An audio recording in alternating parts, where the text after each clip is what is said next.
अच्छा, तो सबसे पहले ये बात है कि जब आपके घर में बेबरकती होती है तो उसके कुछ रीज़न्स होती हैं। उसमें सबसे मेन चीज़ होती है कि एक दूसरे का एहतराम ना करना, इज़्ज़त ना देना, एक दूसरे को पीछे पछाड़ने की कोशिश करना।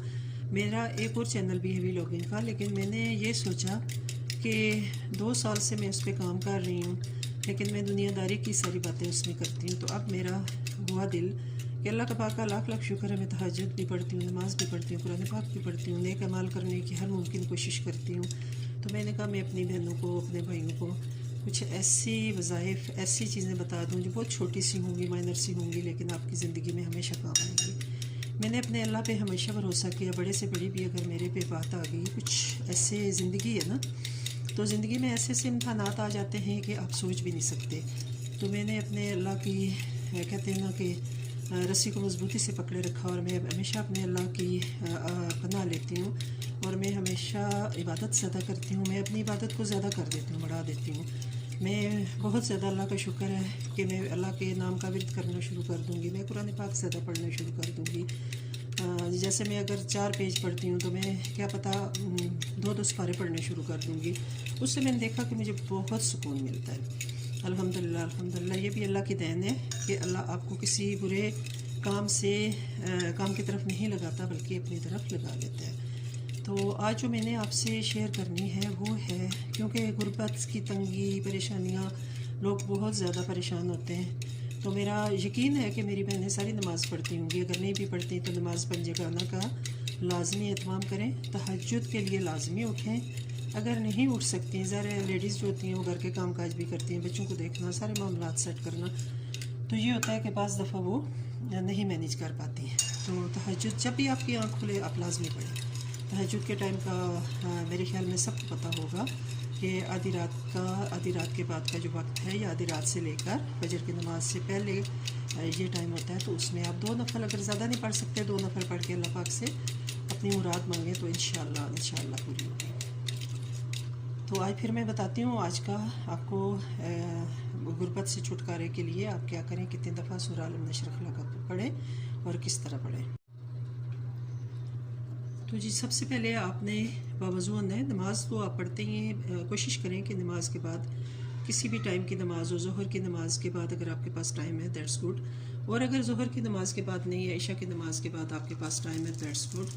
जब भी आपके पास, आप ये समझें कि आपके पास टाइम है और आप बैठ के थोड़ी देर अल्लाह पाक से लो लगा लें और अपने अल्लाह को बहुत दिल से याद करें। यकीन जानें दुनिया की सब परेशानियाँ, सब गम आपसे दूर भाग जाएंगे। इसमें सबसे ज़्यादा जो चीज़ काउंट की जाती है वो रजू है, अल्लाह की तरफ पूरे रजू से आप अल्लाह को याद करें, और ये आप सोचें कि मैं अपने रब से बातें कर रही हूँ, अपना दुख बयान कर रही हूँ, क्योंकि ये ज़िंदगी दुखों से भरी हुई है। किसी को, हर इंसान को कोई ना कोई दुख ज़रूर होता है।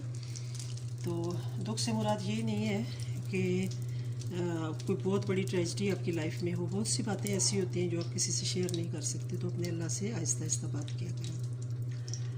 तो ये जो होती हैं ना सूरतें, अल्लाह ताला ने कुरान पाक नाजिल किया, तो अल्लाह ताला ने, कुछ लोग कहते हैं कि ये कुरान पाक जो है वज़ाइफ के लिए नहीं है, सूरतें वज़ाइफ के लिए नहीं है, लेकिन मेरा ये यकीन है कि मैंने जब भी मुश्किल पेश आई या जब भी मेरा दिल परेशान हुआ तो मैंने अपने अल्लाह को बहुत याद किया, और मेरे जहन से वो परेशानी निकल ही जाती है, वो चीज़ मेरे दिमाग में ही नहीं आती, और बहुत सुकून होता है। तो मुझे उम्मीद है कि आपको इस चीज़ से आप एग्री होंगे कि अल्लाह के नाम, अल्लाह के कलाम, देखें कि नबी पाक सल्लल्लाहु अलैहि वसल्लम पर जब जादू हुआ तो अल्लाह ताला ने सूरह फलक नाजिल की, और अल्लाह ताला ने ये कहा कि ए नबी ये पढ़ो और जादू आपका हट जाएगा। तो हम फिर कैसे कह सकते हैं कि ये सूरतें जो होती हैं ये वज़ाइफ के लिए नहीं होती, ये पढ़ने के लिए नहीं होती।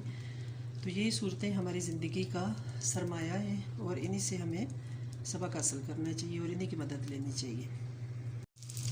अच्छा, एक टिप है कि जब भी आप कबाब फ्राई करें तो ना तो आंच बहुत धीमी रखें और ना ही बहुत ज़्यादा हाई रखें, दरमियानी आंच पे इन्हें करें ताकि अंदर से ये पूरे पक जाए, कच्चे ना रहें। और अगर आपको ये है कि कच्चे रह जाएंगे क्योंकि फ्रीज़ हुए हुए होते हैं, तो आपने इस तरह कोक लेके इनको इस तरह के होल कर देना ताकि इनके अंदर तक में पक जाएंगे।